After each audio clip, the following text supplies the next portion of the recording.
Hello everyone, welcome again to another episode of Vet Talks, the podcast series hosted by the EVBB and this season Vet, so our operational grant.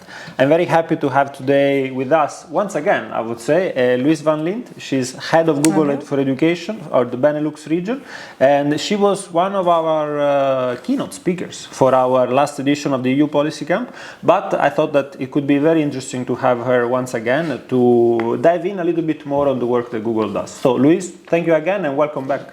Thank you for inviting me. It was a super lovely event last time, so I'm happy to be back here. So thank you a lot for the testimonial and of course for the time dedicated the first time and the second time. Now we're in the Vet House once with pleasure. Again. Yeah, with, it's a great house. Yeah, a full more improved. Beautiful building. Thanks again for coming. So, Louise, you are an educator, you are a technological expert, or a bit of both. I mean, working in Google for education really gives you this deep perspective. Do you feel a bit more either of the one or both at the same time? I would definitely say that I feel more like a technology expert, because first of all, I don't have a pedagogy degree, so I wouldn't consider myself as like a teacher in the original sense. But it's one of my passions is that I truly believe in the transformative power of technology for education. So that's what kind of brought me to this role.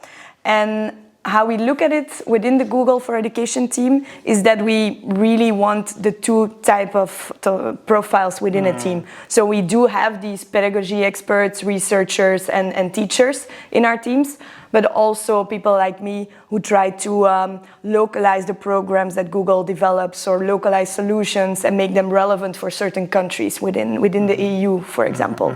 So yeah, that's an interesting combination of more the business side and also the pedagogy side. And how teachers can collaborate also with technological experts. This is something that in VET, as so vocational education and training, we try to promote and support. The link between the two.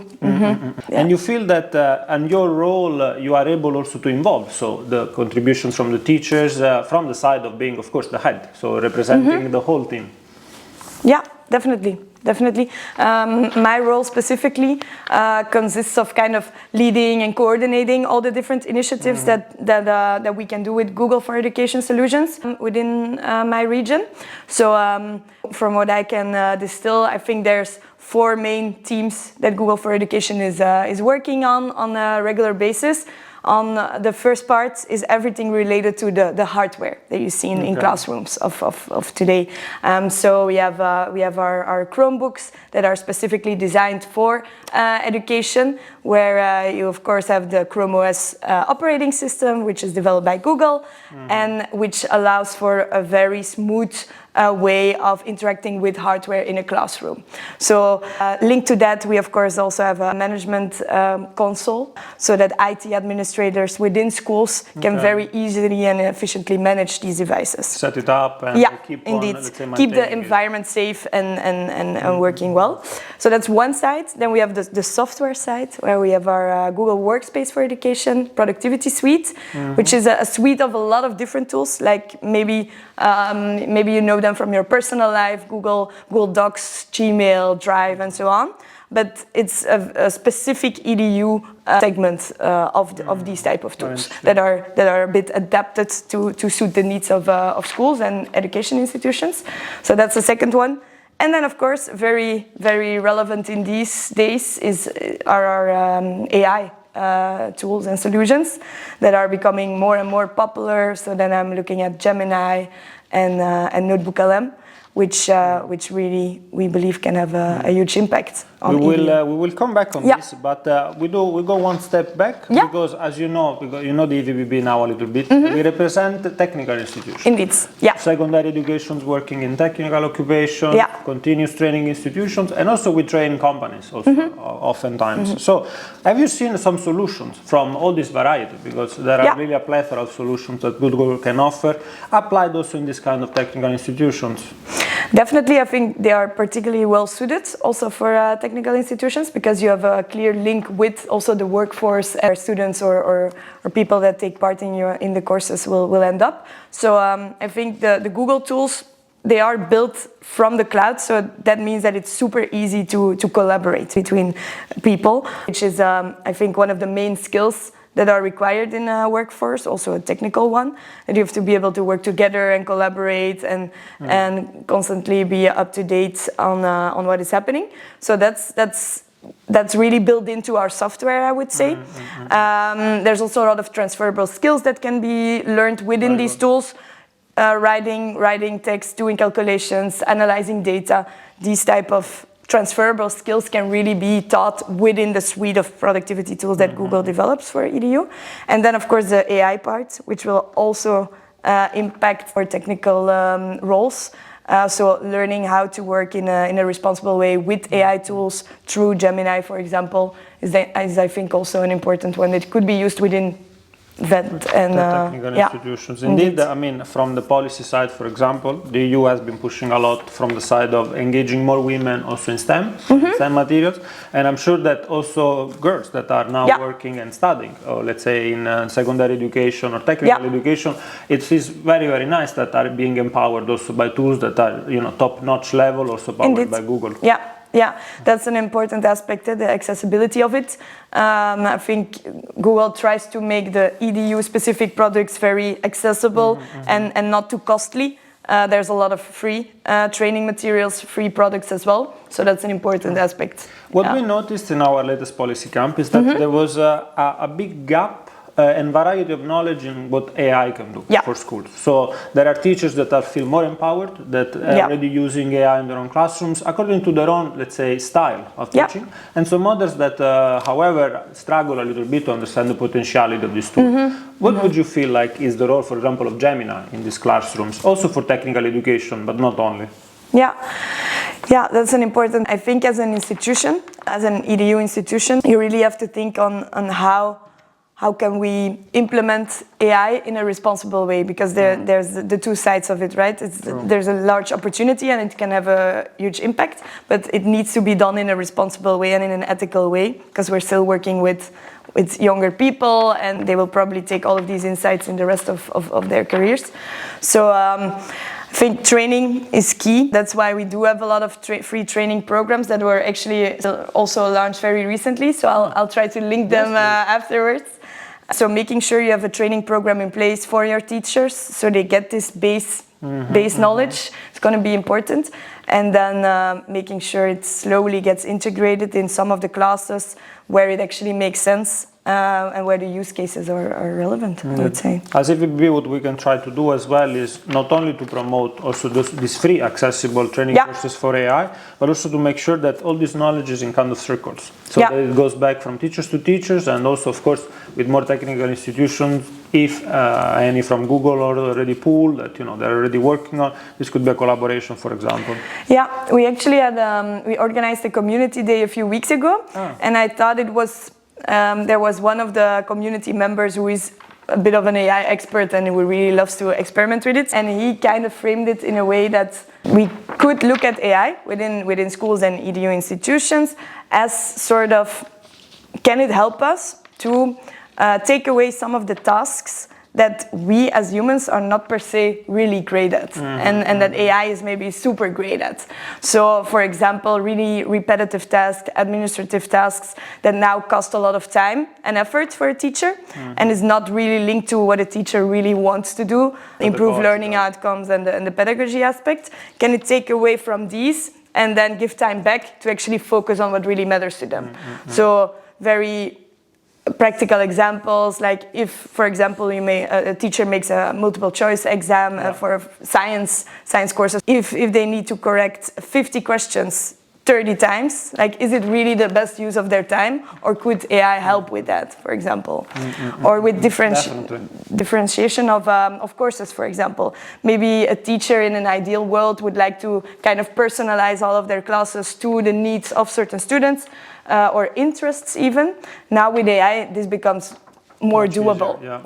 So I think that was a good way of framing it. Like, can AI help the teacher and be sort of an assistant instead of replacing it, of course? I agree. No, these are very nice examples, and I believe that can be easily replicated with just the awareness of it, just some directions.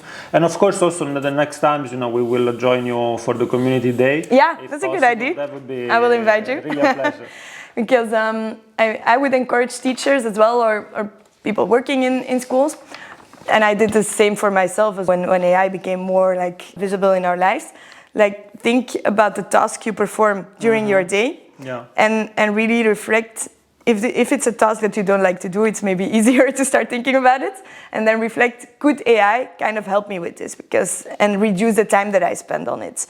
Maybe not, maybe yes, and then you move on and you maybe can go to another task that gives you more energy. So start there from the typical tasks, and then try and change your mindset. This can be a small exercise that we can all do. Indeed, in fact, indeed. At the end of the day. I will start doing it right after the podcast. That helped me a lot in the beginning.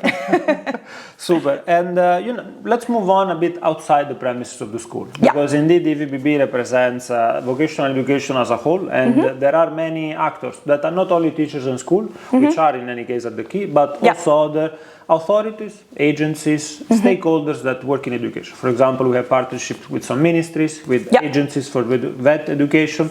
Do you feel that, for example, also in that field, there could be an application for Google, also beyond technologies, but let's say technologies for education, that they can uptake as institutional level? Yeah, I think our team within Google, we kind of look at it from a case-by-case perspective. In some countries, for example, governments or regions take more of a general approach or a centralized approach, and they actually reach out to us or the other way around to see if they can build up a partnership with Google to support them from more of a central angle. In some countries, it's more of a school-by-school type of approach, but yes, we try to be an open partner to have a dialogue with and see if we can support regions or governments with our programs. There's a lot of free training and so on that we can offer, so that's often what interests parties as well. That is the case, and indeed it really reminds me of how we have to work. As we have to work on the case-by-case study, on the, let's say, on the single institutions, and indeed there are countries to countries. Our countries are more centralized, countries are more decentralized, and the schools are more independent to work and to act also at this level, for example. And I do think I see an evolution since I've been on this team, that now in more and more countries we're getting questions around, can you help us to build our digital transformation strategy for the schools, and not really focus on only putting hardware in classrooms or only a software package, but really look at it from a more holistic point of view, where government wants to help digitize all of the schools in the country at the same level, but is looking for partners to help support and help train. And scale.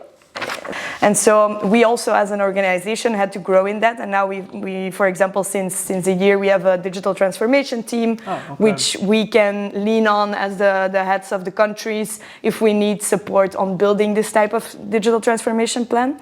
So it encompasses the products, but also the training, the support, the data analysis, and so on. It's more of a holistic It is approach. A whole different skill set, I have to say, within your team as well, but also as ours, because we need to see things in a bit more holistical way.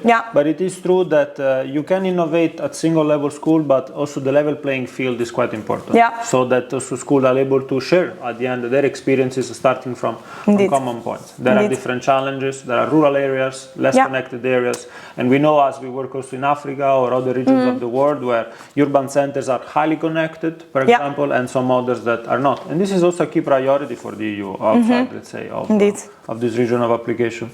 And just one of our last question, Louise, to think of, now you know better the EVBB network, and do you have any idea of, for example, what you would like to do with the schools or like with the network itself that could, create a value for Google for Education, or mutual value, of course? I think what Google for Education is really known for, or good at, I would say, is building these communities and bringing them together around a topic that is really important to them. So maybe that would be an idea, that we organize sort of a community day, and then specifically for institutions, bring them together around a topic like AI, and really get hands-on with the tools, also with the free tools, so that they can actually use them afterwards as well without having to.